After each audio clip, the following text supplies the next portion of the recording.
everyone. Happy Friday. I'm live for the final time this week, I promise. Today is day 5 of Mental Health Awareness Week. I hope you enjoyed all the sessions that I did this week. Okay, today's topic is quite important.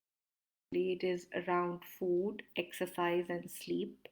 I am not an expert, but I am going to talk about my own experience of food, exercise, and sleep, and how that affected me during my mental well-being as well. So, first of all, thank you for people who have joined. Let's start with food. Okay, I noticed that my early signs of depression, started to have a very unhealthy relationship with food. I was just stuffing myself for no reason. I was eating, mindlessly. I would order like a large pizza to eat just for myself, and I was craving chocolate and sugar and sweets a lot, and I always felt that hollowness in my stomach, and I think for me to, fill that void, to fill that hollowness, I was eating a lot. And it took me a long time to recognize this and to build a healthy relationship with food. And I'm not talking about just eating healthy and eating your greens. Yes, that is all important, and eating five of your day is important as well. But what is also important is that you kind of understand what food means to you. Like, why do you find comfort in food? Why are you going to food to fill that void that you're feeling? And I think asking those questions and answering those questions are quite important, because you need to know what your relationship with food is. Like for me, it is kind of an early sign of the fact that I my depressive episode is probably around or kicking in. I know that, after that I tried to lose a lot of weight, and I was trying to eat healthy and monitor my calories, and I was, weighing everything, and a lot was going on in my life. And then towards the later half of 2020, I actually developed quite an unhealthy relationship with food. And it started to become a way I was punishing myself, and telling myself that, see, you're not good enough, look at the amount of food that you're eating. And I think for me, it's very hard to stay in the middle, to stay in the gray area. I either become, really fanatic, and I will measure every single grain of rice that I'm eating, or I will go and just, stuff myself silly. So it's very important that you kind of maintain that gray area. Don't, tell yourself off for having a piece of cake here and there. Like, it's completely fine.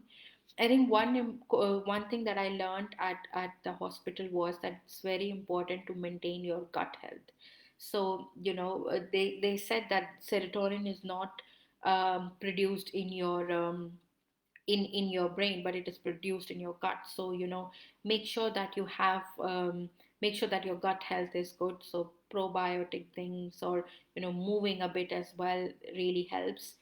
I went down really low on carbs when I was trying to lose weight, and one of the nutritionists at the hospital told me that carb is also quite important for your serotonin level. And just removing carbs altogether from your diet is a foolish way to lose weight. What I have seen is that everybody is unique. Don't try and follow mindless diets, and try and follow a healthy lifestyle with a combination of carbs and protein and fats in your diet every day. And cut yourself some slack if you're taking eating a piece of chocolate, or a cake or a cupcake here and there. It's completely fine. So make sure you understand your relationship with food. What does food mean to you? What is food helping you in your daily lifestyle? And that's my piece of advice for food. For exercise, when I was recovering, my psychiatrist told me that, Ridhima, until you start exercising, it's your recovery will not happen if unless you start exercising. And that's when I was like, okay, I need to move, because what depression does to you, it makes you feel really tired and lazy. So you have low energy levels, but you may or may not be physically tired, but you feel like, oh, I just want to sleep, I don't want to do anything. Even when you are stressed and you are exhausted, you constantly feel exhausted. So maybe something that can definitely help you in terms of exercises, just even if you're just walking.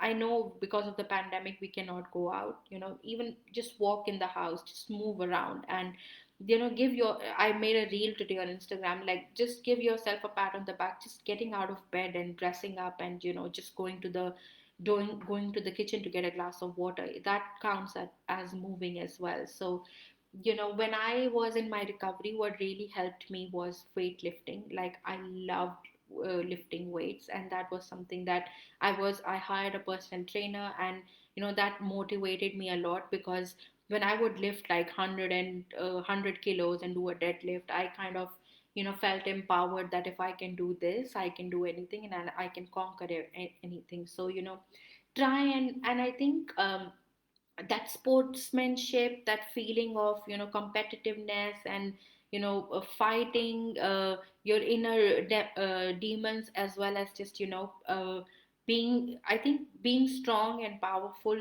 is something that will help you to overcome your mental illness as well. I know a lot of people talk about, oh, do yoga, that will help you in your mental illness.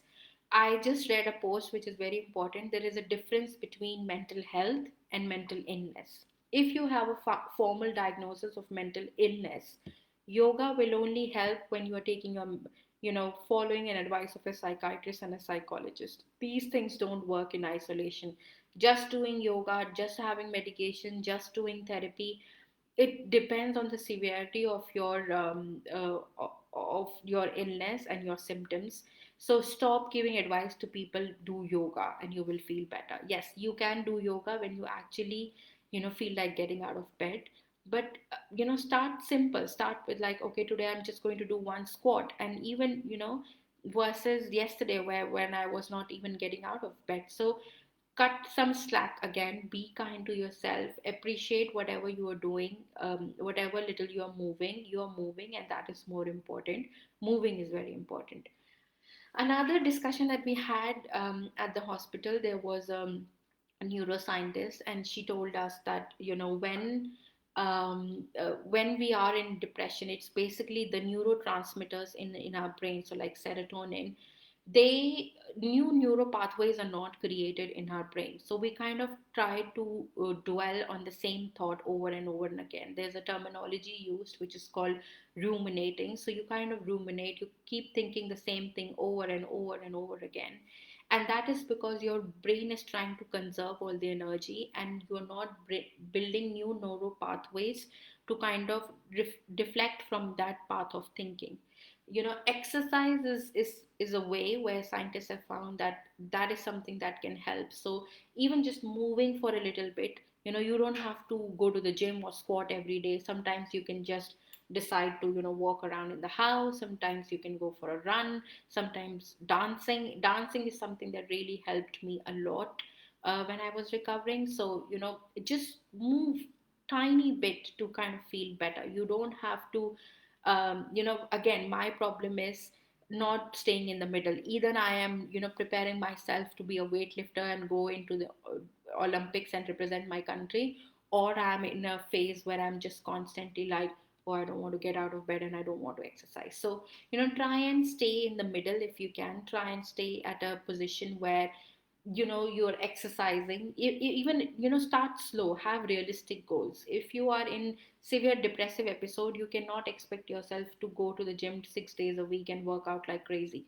Even if you do 2 days a week, or even 1 day a week, if you start with 5 minutes of yoga, thank yourself for doing that, because it was not easy taking that first step, but you did. So being kind again with exercising. And if you want to lift heavy, or learning a new sport, you can connect to other people as well. That will help as well. But again, none of these things work in isolation.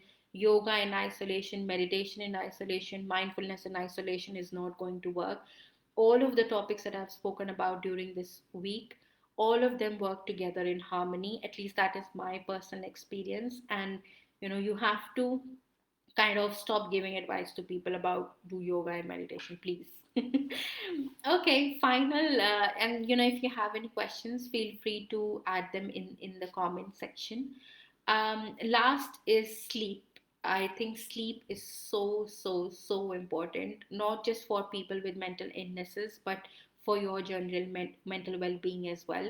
Imagine the day when you didn't sleep properly, you got up, you were so groggy, you were going around snapping at people, and you were irritated the whole day, and all you wanted to do was get into bed at night. And that is, sleep is so important. And sleep hygiene, I don't think a lot of people know about this, but sleep hygiene is very important. Couple of tips. I am saying a lot of things, I may not practice all of them, being brutally honest, but maybe you can inspire me to do it as well. I know one of my friends, she does this quite religiously. So, sleep hygiene would include having a specific time to go to sleep and waking up. So, every single day, if you decide 8 hours of sleep for all adults is very important. Sleep is something you shouldn't compromise on at all. Even if it means that you're just laying in bed and doing nothing. By nothing, I mean not scrolling mindlessly through social media. It's very important that at least an hour before when you have decided to go to sleep, you try and unwind yourself. By unwinding myself, you can try and create like a sleep ritual that you want to do. I had that ritual which I've stopped doing now. I used to keep my phone away. I used to, do a bit of skincare, which clearly shows I've not been doing anymore.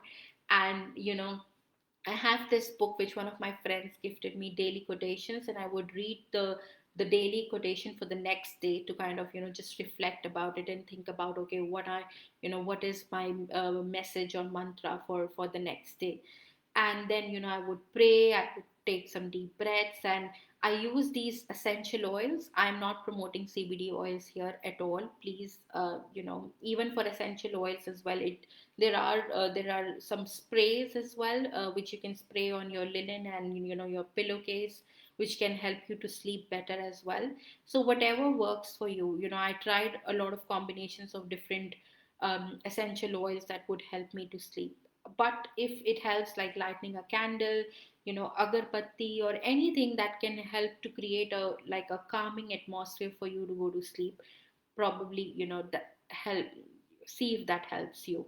Another thing that I learned in the hospital, which was quite important, was making sure that the temperature of the room that you're sleeping in and your own personal body temperature is good before you go to sleep. So if it's a really hot day, maybe it's worth just taking a quick shower and then going to bed, and making sure that the AC is not too high or too low, that you get it disturbs your sleeping pattern during the day. you know Fresh sheets, fresh linen is something that makes me really excited about sleeping as well. So probably if that can help you, try and see if that helps. Yeah, so basically, have a sleep ritual, have something that tells your body that it's time to go to sleep now. So every day 9 o'clock, try and keep your phone away. Try and have an alarm clock in the room so that you don't constantly keep snoozing, and the first thing you do is check your social media. I try when I do this. What really helps me is that from 9 o'clock to 10 o'clock, I keep my phone away and try pray or read a spiritual book, or prepare myself for sleep. A bit of skincare just to pamper myself and make myself feel better. My phone is away and I'm just like lying down and doing taking my essential oils, doing my pillow spray, and kind of preparing myself to go to sleep. And if I sleep all right because the temperature was okay, or I wasn't getting bad dreams, or wasn't thinking about something extreme, if you feel sleeping alone is an issue for you, try and have like a cuddly toy or something next to you. No one needs to know, even if you're a boy or a grown up woman. That's completely fine. Like, if you want to have comfort, comfort is what you need to sleep. I have heard that there are weighted blankets as well in the market. So weighted blanket will kind of make you feel that you have someone, hugging you and sleeping you at night. So probably, worth investigating that option as well if you need, a hug to sleep at night and you physically don't have people. So all of these things, little changes to your sleep schedule will definitely help you. um yeah, and then just have a sleep routine. Know that I'm going to get up at 8 o'clock. No, I'm going to get up at 7 o'clock. Some days, yeah, on the weekends, just lie in. But I would say try and at least have 6 to 8 hours of good sleep every day. I know when you are stressed and like these days, I get really anxious at night of when I'm going to go to sleep, and that's when I try to use all of these essential oils and these different smells to kind of calm myself down to go to sleep. And do that, like take whatever it needs, but don't tell yourself, oh, I'm not sleepy, so I'll just just keep reading my book. I'm not sleepy, so I'll keep scrolling through social media. I mean, it's so much easier to stay awake and sleep at a ridiculous time.